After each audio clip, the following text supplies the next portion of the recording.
servings of fruit, because that's a good quick snack.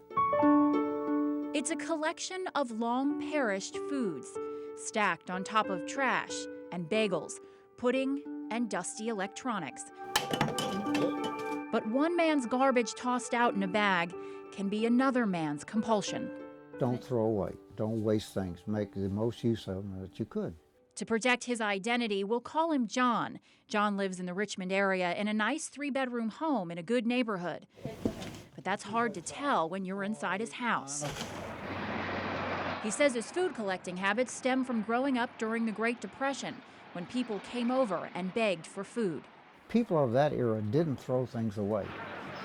They would hand down to other people. He has people who save things for him. Henrico County Building Inspector John Butler says most times hoarding habits stem from a traumatic event or period in someone's life, a death, a divorce. Well, you can glue these things together. He says John is, by all definitions, a classic hoarder. Things that you and I would normally consider worthless, they have a hard time discarding of. They have this compulsion to hold onto them no matter what. But Butler says he's a compassionate inspector when it comes to hoarders who often violate public health and safety codes that he's tasked to enforce. We can't just come in and take their belongings away from them. That's part of the disorder, is the fact that they're very attached to their belongings. A lot of it is things that I pass out to other people, like these little individual servings of fruit. Absolutely.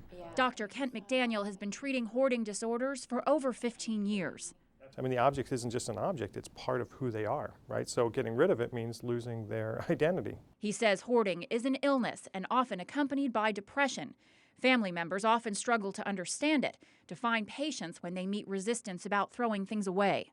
We think that they're just doing this because they're Teeny-weeny screwdrivers. weird or crazy or lazy or whatever, to realize that that person is suffering. John's family members, some who he no longer speaks to, tried to clean his house once. They never asked. They just took it away from me and carried it away. And so I was very upset. Actually, it's more people in the Butler says he stumbles upon an extreme hoarder about every other month. A support group was even started in Henrico to help hoarders cope with changing their habits. But many times, they're impossible to break. Most people that we were helping or trying to help were reverting back to their old ways. It's not easy. Yeah. It's a real problem. There's never enough space to go around for all my accumulations. Not in his house, his backyard, his front porch, or even inside his cars. 50 feet long. But will he accept help? No, because they don't have the same value for things that I have. Do you think saving all this stuff is necessary? Not all of it, no. Is that something that you want to change, or are you content with it the way it is? I'm not content with it, but there's only so many hours in a day. It's all different sorts of things. McDaniel says recovery starts with very small steps. And for them to realize the whole world didn't fall apart because we got rid of some trash, you know, and then you say, okay, well, next week, let's do some more. And patience for the process is the hard part. Because they're out there and living in shame, living in fear, living in seclusion, not being able to have people over. For me, it had real value. But for some, it may just remain a very private collection. Well, it's just part of living. Now, you may wonder how to identify a hoarder from just someone who collects things. Here's a short list. When rooms are not being used for their intended function, as in you can't cook food in a kitchen or sit in a living room, or if the house is no longer open to those who are close to the hoarder, when friends and family can no longer visit, and if main access ways are blocked, these could be indications of a real serious problem.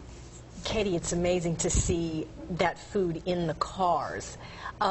A lot of us would look at this and wonder, how in the world could someone let their living situation just deteriorate into that condition?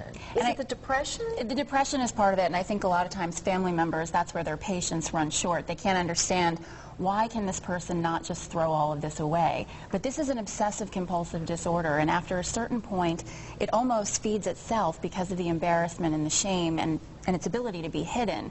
So these people basically, you know, they're already embarrassed, and the problem keeps making itself worse. Now, you gave us some tips on how to identify a hoarder. What should we take away from this? Well, the one thing that I really hope to bring to people through this piece is to understand, especially for family members and people close to hoarders, that this is something that takes a lot of patience, and that these people are suffering.